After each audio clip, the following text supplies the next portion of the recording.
Olá, tudo bem? Hoje vamos falar sobre o capítulo 13 do Evangelho segundo o Espiritismo, o óbolo da viúva. Para iniciarmos, vamos ler então o trecho do Evangelho onde fala sobre essa parábola que Jesus veio nos trazer. Estando Jesus defronte ao gasofilácio, a observar que de modo o povo lançava ali o dinheiro, viu que muitas pessoas ricas o deixavam em abundância. Nisso veio também uma pobre viúva, que apenas deixou duas pequenas moedas no valor de 10 centavos cada. Chamando então os seus discípulos, disse-lhes Jesus: Em verdade eu vos digo que esta pobre viúva deu muito mais que todos os que antes puseram suas dádivas ao gasofilácio. Por isso que todos os outros deram o que lhes tinham em abundância, ao passo que ela deu o que lhe faz falta. Deu mesmo tudo o que tinha para o seu sustento. Então, essa passagem está lá nos Evangelhos de São Marcos, capítulo 12, versículo 41 a 44, e também está lá no Evangelho de São Lucas, capítulo 21, versículo de 1 a 4. Bom, então vamos tentar explicar, entender o que essa parábola quis dizer. O que Jesus quis falar com essa parábola para nós. Lembrando que, naquela época, Jesus nos falava através de histórias, de parábolas, para que pudéssemos fazer associação, devido ao nosso progresso mental, à nossa dificuldade de entendimento.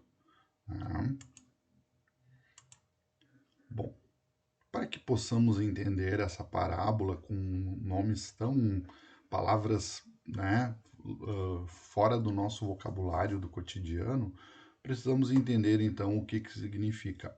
O que é o óbolo? O óbolo é uma moeda grega de pouco valor, que era utilizado naquela região. Eram pequenos donativos feitos aos pobres, esmola. Lembrando que Jesus viveu na Galileia, a região lá de Jerusalém, Israel, Palestina, e lá, naquela época, se falava o aramaico, o grego, o romano e o árabe. Era uma mistura de culturas, principalmente o grego, porque era a civilização que estava em alta devido à sua cultura, tinha muita influência grega na região, mas também tinha influência romana, devido a todo o Império Romano que estava por lá e dominava a região. Mas a língua da região ali era o aramaico e também se falava o árabe ali em volta. Mas então o óbolo é essa moeda grega que circulava por lá de pequeno valor. Tá? Então por isso o óbolo da viúva, a esmola da viúva, o pequeno donativo da viúva. E outra palavra que tinha nessa parábola era gasofilácio. Então o que seria esse gasofilácio? Para a gente entender onde foi colocado os óbolos. Era um local no templo, nos templos do judaísmo lá, da religião judaica, em que eram recolhidos e conservados os vasos e as oferendas. Então era um local, um vaso onde se colocava os donativos, as moedas, as oferendas. Era um local mais reservado, protegido, inclusive, para se colocar os donativos e as oferendas aos deuses. Bom, então agora começamos a perceber, a entender o que significa o óbolo da viúva. Então vamos detalhar mais a fundo isso. Vamos trazer isso aos dias atuais e à luz da doutrina espírita. Bom, Jesus trata nessa parábola sobre a diferença entre esmola e caridade. Então nós precisamos entender, trazer à luz da doutrina e entender qual é a diferença entre dar uma esmola e fazer a caridade.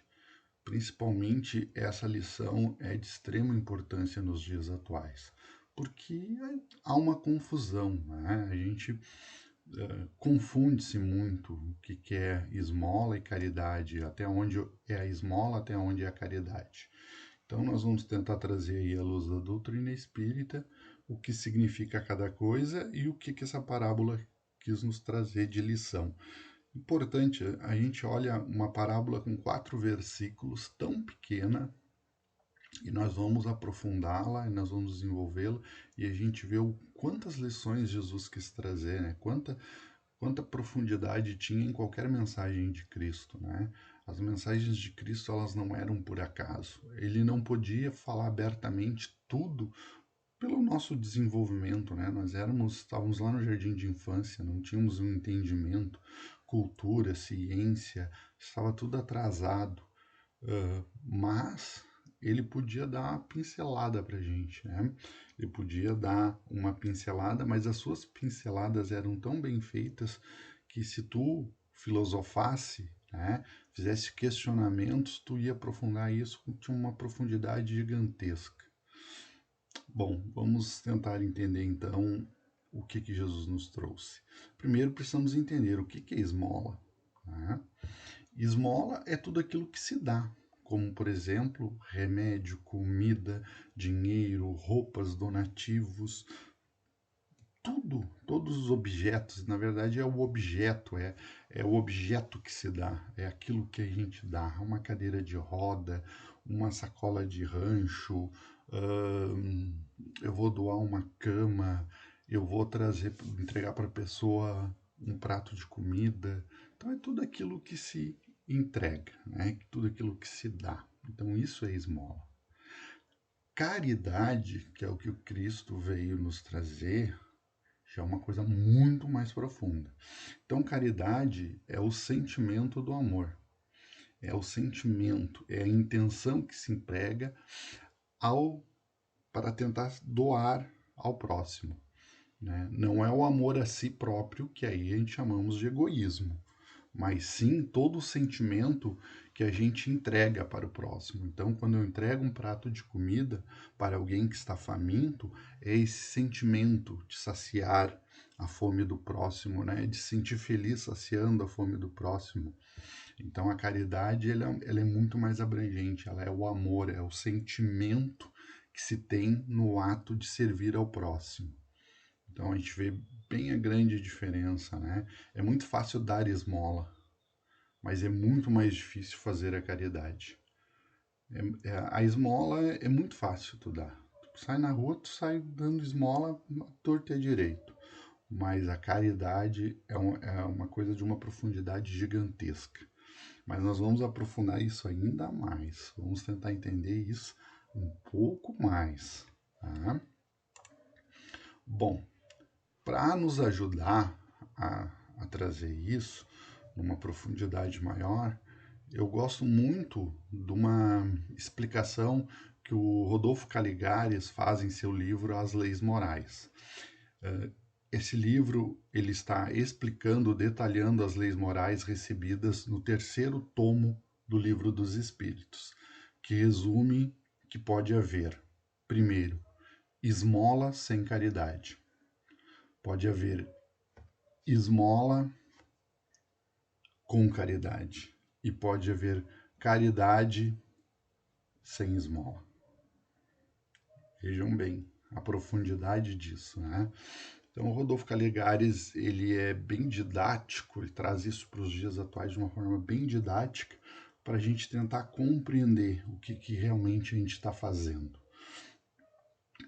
Então, nós vamos tentar aprofundar, vamos tentar entender, né, o que no Livro dos Espíritos, lá nas Leis Morais, no terceiro Livro dos Espíritos, nos fala. Lembrando que o Livro dos Espíritos é dividido em 4 livros, né? Então, ele é um conglomerado de conhecimentos que os Espíritos nos trazem através do nosso Allan Kardec, onde tem o primeiro tomo, segundo tomo, terceiro tomo e quarto livro. Então, o terceiro livro fala muito sobre as leis morais.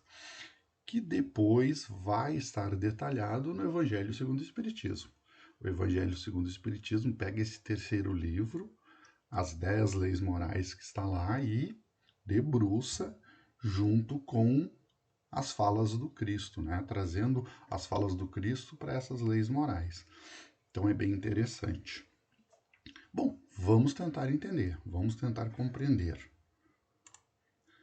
Primeiro, vamos tentar entender esmola sem caridade. O que seria a esmola sem a caridade?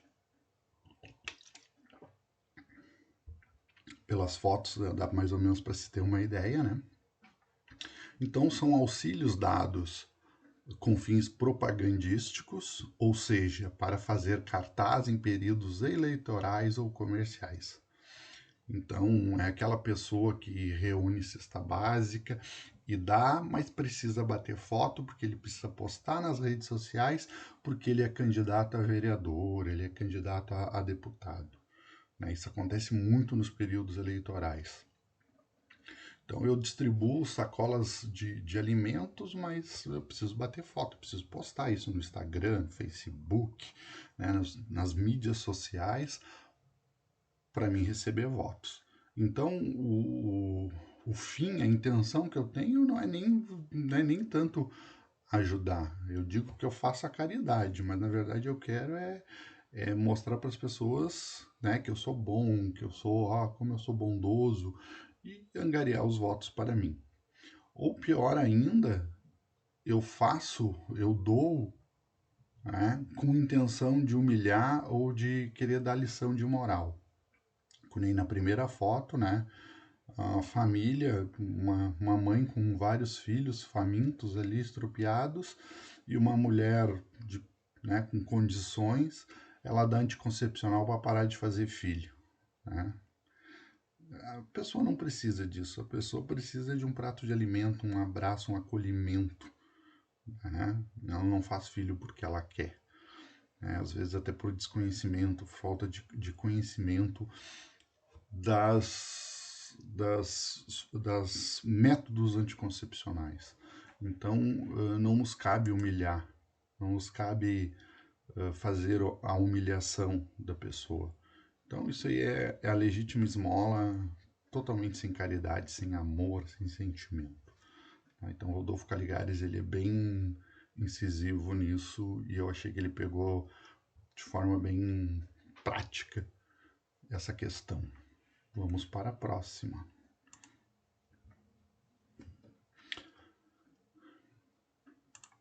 Aqui. Bom, existe também a esmola com caridade.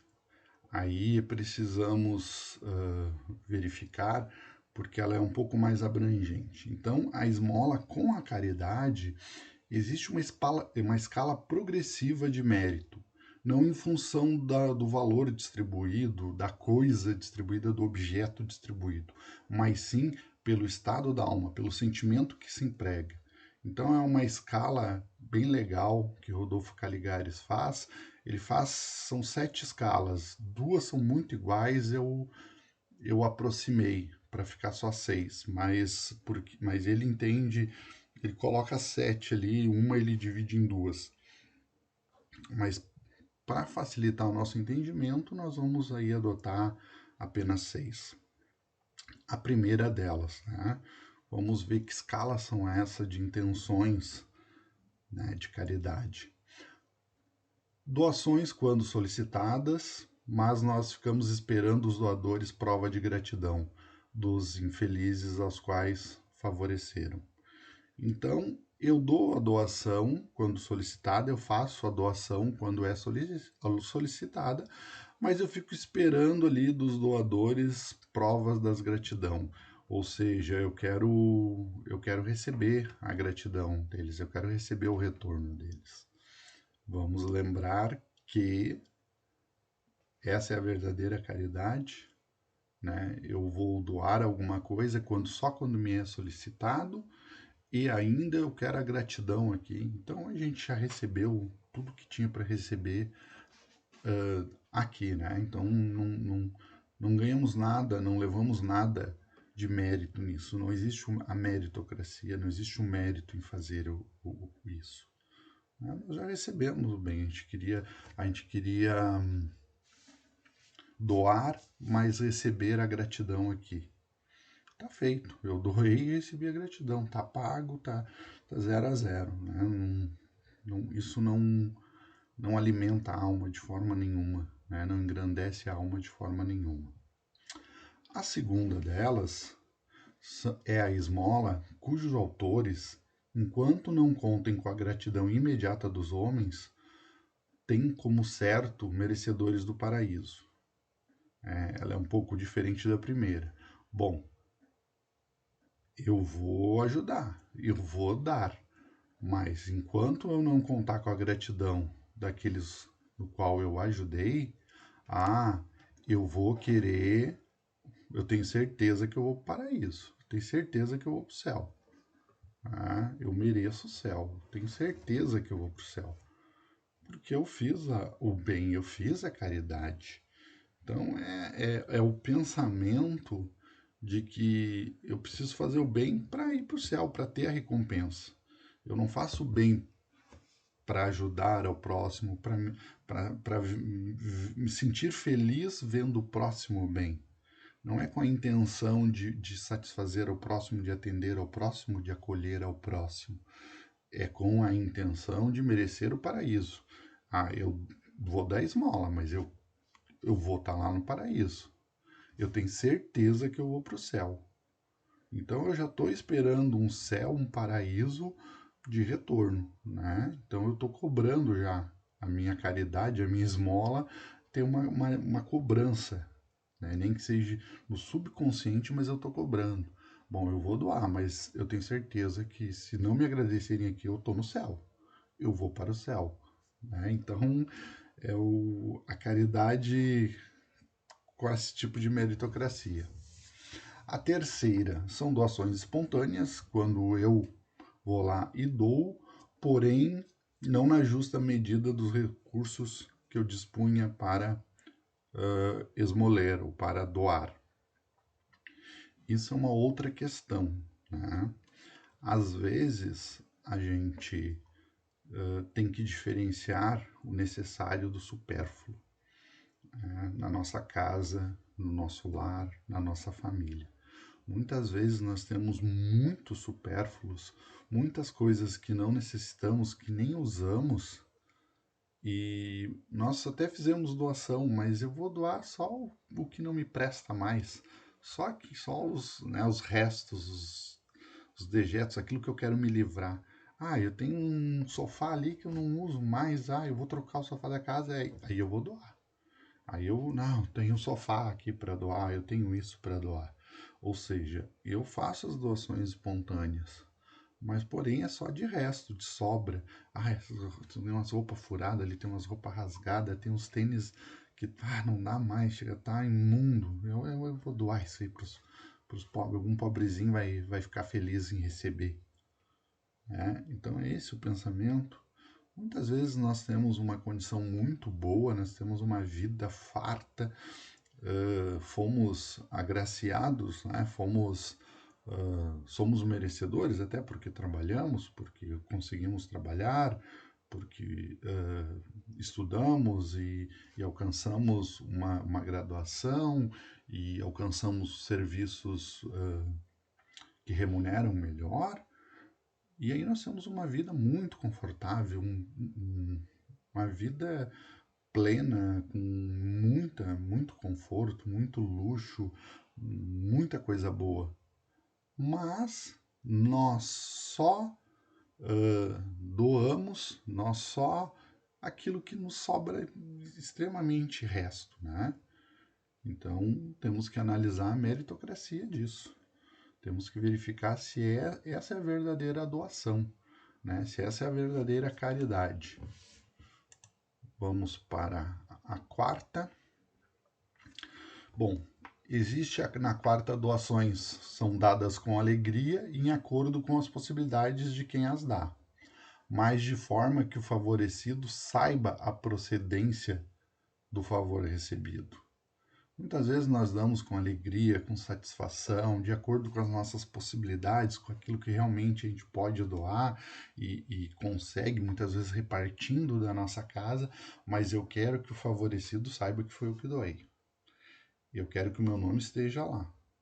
Eu quero que ele saiba que foi eu que doei, né? Foi eu, o Antônio, foi eu, o Carlos, foi eu, o José, foi eu, o Cleomar, o nome que for, né? A Dona Maria, a Dona Josefa, a Dona Cristina, que doou.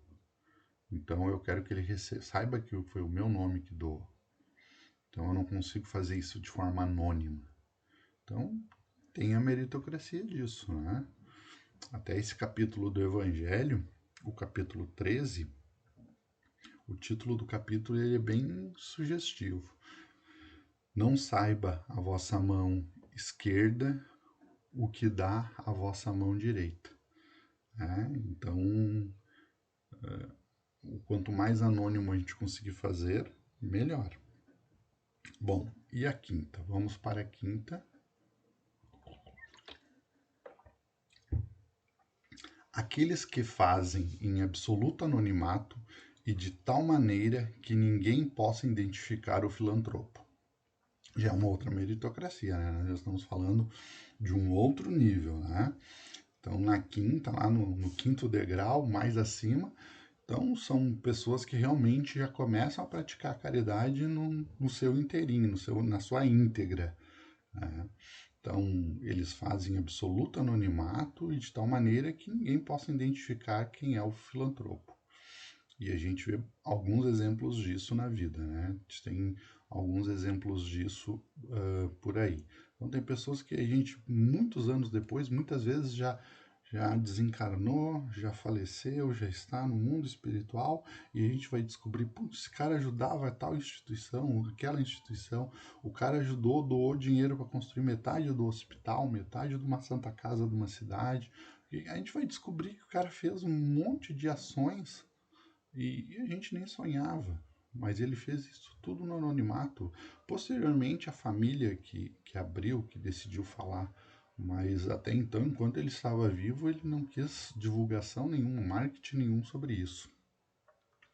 E o sexto e último degrau, né, da caridade, aqueles que, em vez de simplesmente socorrer os necessitados de todas as espécies, eles trabalham de forma a eliminar a pobreza, a enfermidade e os demais aspectos da miséria humana, ensejando novas oportunidades de trabalho e educação, elevando física, mental, espiritualmente e socialmente os párias do mundo, e promovam a fim de que possam sentir-se gente como nós e experimentem cada vez mais a alegria de viver. Bom, aí nós estamos pulando para um outro patamar.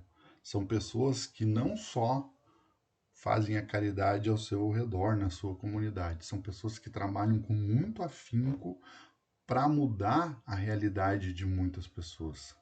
Trabalham para mudar, eliminar a pobreza, a enfermidade e os demais aspectos da miséria humana, para fim de que essas pessoas tenham a dignidade, consigam trabalho, né? Porque não tem coisa mais digna do que tu trabalhar e tu sustentar a tua casa, tu alimentar a tua família, teus filhos, de forma com o suor do teu trabalho, sem precisar receber de graça, sem precisar estar pedindo para os outros.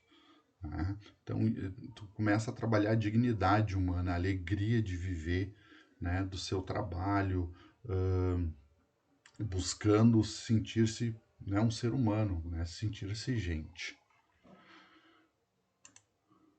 Bom, e por último, né, e não menos importante, caridade sem esmola. Aí é um outro patamar que é bem importante nós falarmos também. Tá? A caridade sem esmola são aquela que a gente tem o cultivo das virtudes cristãs, que são filhas do amor, havendo inúmeras formas de praticá-la. Bom, Kardec, no Evangelho segundo o Espiritismo, no capítulo 13, numa das suas falas, consta o seguinte: Ninguém há que, em pleno gozo de suas faculdades, não possa prestar um serviço qualquer, prodigalizar um consolo, minorar um sofrimento físico ou moral, fazer um esforço útil. Né? Ou seja, não há ninguém que, mesmo que não tenha o que doar, não tenha o que dividir seu, que não possa prestar um serviço, que não possa abraçar um irmão, conversar com um irmão que está pensando em suicídio, né, que está triste com depressão, que não possa visitar hospitais. Existe quantos idosos lá que não recebem visita? Né? Eu vou no hospital na hora da visita, eu vou lá conversar com os idosos, com aqueles que não recebem visita. Tem muitos que ficam abandonados por muito tempo nos hospitais, né? Esperando que o hospital ligue para dizer: olha, vem aqui que seu pai ou sua mãe faleceu, seu avô, sua avó entrou em óbito. Muita gente que larga os idosos lá no hospital e fica, vou esperar me ligar, morreu, vou lá, né, para fazer o sepultamento. Existe muito isso. Então, tem algumas pessoas que não têm condições, ela não tem condições, não tem o que dividir muitas vezes, mas ela vai para o hospital, ela vai lá conversar, fazer visita para esses velhinhos que estão abandonados, para as crianças que estão doentes, né? Fazer brincadeira, contar historinha, ler revistinha, ler um livrinho, né? Contar uma história para uma criança. Tem gente que corta o cabelo, faz a barba, muitas vezes anda pela rua por aqueles moradores de rua.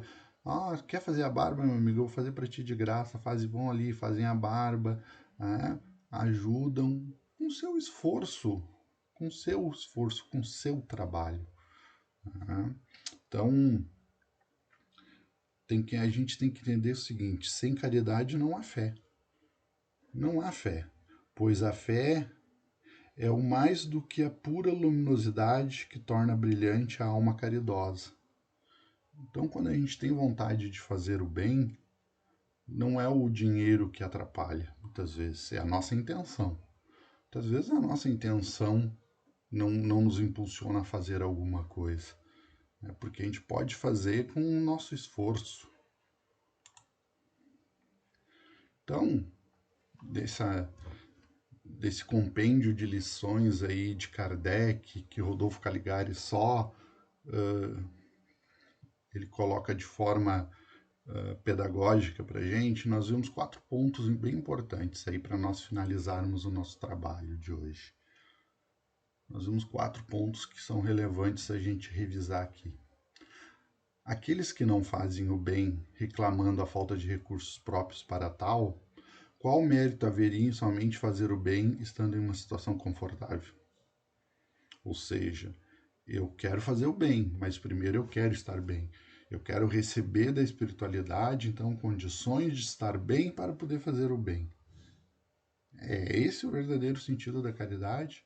Então, eu estou cobrando uma situação para poder fazer a caridade.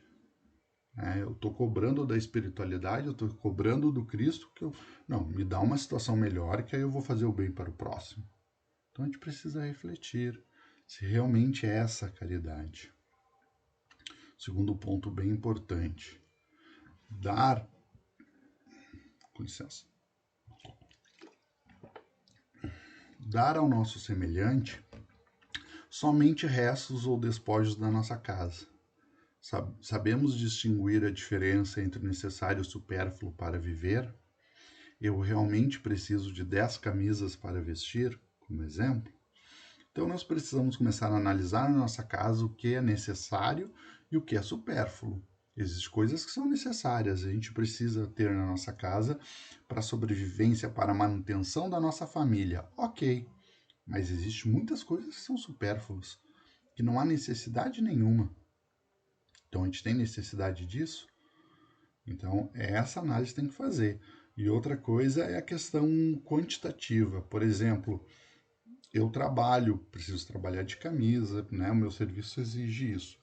Eu preciso de 20 camisas para trabalhar? Eu preciso de 10 camisas para trabalhar? Quantas camisas eu realmente precisaria ter para trabalhar? Então, ter essa noção, de necessário e o resto é supérfluo. Mesmo, lembrando, mesmo eu tendo condições de ter 20 camisas. Eu tenho dinheiro, eu posso comprar 20 camisas. É necessário ou é supérfluo?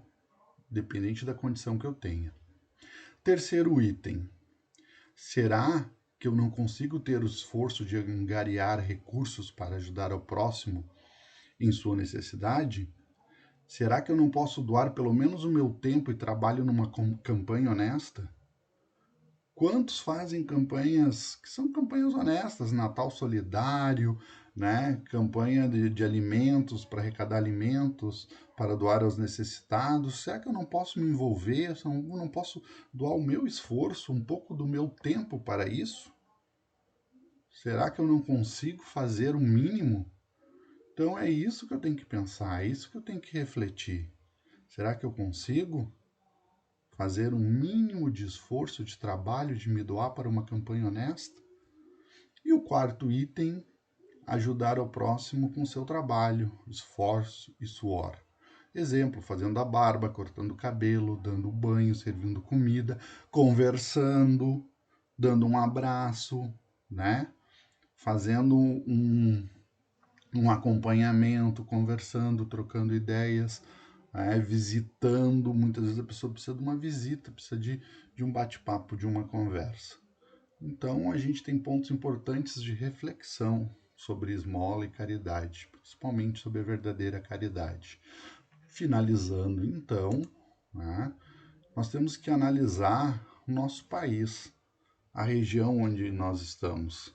Então, aqui são dados estatísticos, foi tirado de uma revista, tá, do IBGE, onde pessoas que estão abaixo da linha da pobreza. Né? Então nós vimos aí que o sul do Brasil, de São Paulo para baixo, tem uma condição boa, menos de 15% estão abaixo da linha da pobreza. Realmente é uma das regiões mais desenvolvidas do país, mais industrializada, gera mais emprego, mais oportunidades de trabalho e realmente gerando emprego e oportunidade de trabalho, gera movimentação de riqueza, gera uma condição de dar a dignidade ao trabalhador, mesmo ganhando um salário baixo, de trabalhar e de sustentar sua família. E aí nós temos regiões que de 15 a 30% da população, né, que é a região ali sudeste, boa parte da região sudeste e centro-oeste.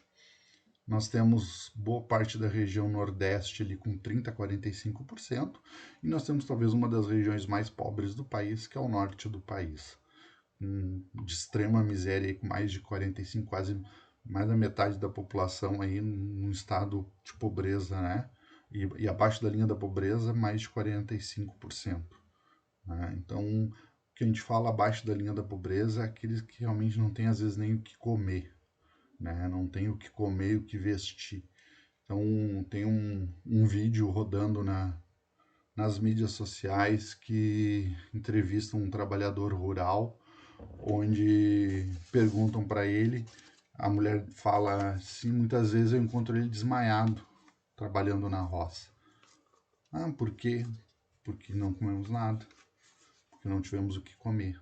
Então isso é muito triste, né? Então é muito triste. Então, assim, é um país onde a gente tem muito o que fazer, muito o que ser caridoso, muito o que ser solidário em termos materiais, em termos espirituais. Nós temos aí uma escola para se trabalhar, uma oportunidade de trabalho vivo, né?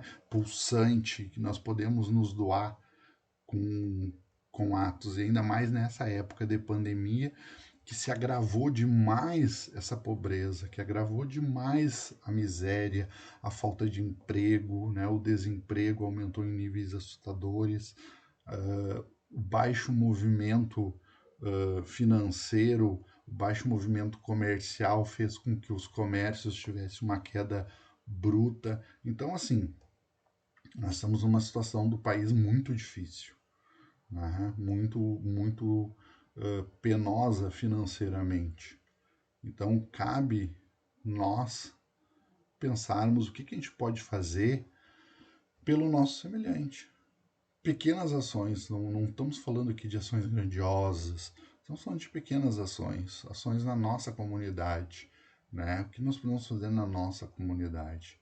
Então, está no momento de nós refletirmos sobre a diferença entre caridade e esmola, e se nós somos os fariseus cheios do dinheiro, que esparramavam dinheiro lá no gasofilácio, ou nós somos o óbolo da viúva, né? A viúva que, apesar de só ter aquilo, ela doa com todo o seu amor, com todo o seu carinho, aquilo que lhe falta. Ela doa aquilo que lhe falta.